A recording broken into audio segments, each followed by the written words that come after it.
power, working to strip away the hard-fought human rights progress we have made in the last 60 years. It is up to us to continue to come together and work to protect our future and further the rights of those who are still marginalized in this country. They are quickly moving to remove women's right to choice, to accessible services, and they are quickly moving to remove more rights, to deny us health care, to deny citizens who are working hard to have a chance of opportunity. They're looking to tear us apart from each other. What I'm talking about is reproductive autonomy.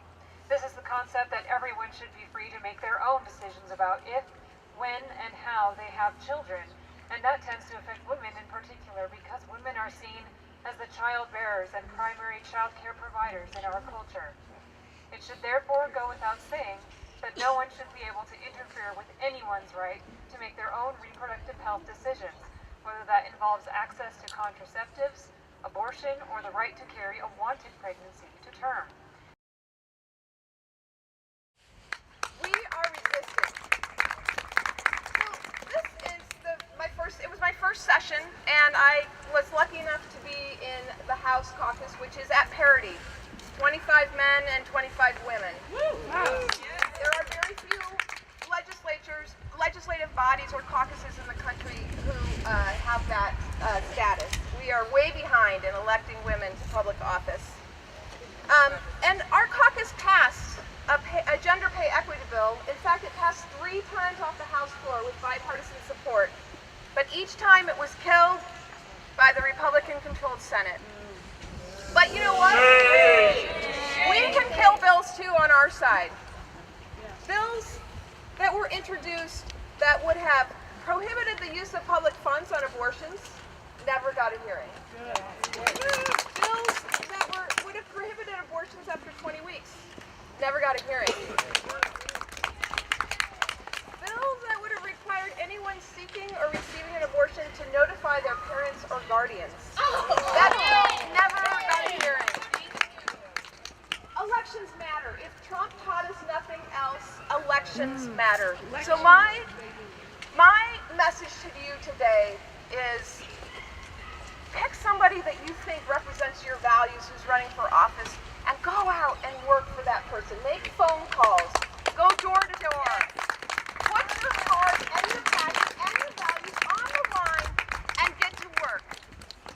Men sitting in Congress that have decided this is what they're going to do to us, allow themselves to get Viagra through their medical insurance. Reproductive health and women's rights are incredibly important, and I'm very passionate about them. I've definitely experienced sexism and reproductive coercion and problems with reproductive health, especially with endometriosis in my own life. And once you've experienced those things firsthand, you want to make sure that that we all have equitable access to good quality health care, and that no one, like these people across the street, will be able to interfere with anyone's decision to make their own choices about the health care that they need for their lives. I came out here today because every law that's passed that restricts women's access to birth control and health care for our organs, every law that tells us we can't make choices about our own bodies, every law that says that employers and rental places can discriminate against women, every small little piece that is taken away from us very quickly becomes a whole. And we are seeing that now in this country and in some places around the world, that the dystopian future that Margaret Atwood talked about 40 years ago looks more real today than it did then. And that's why we're out here today.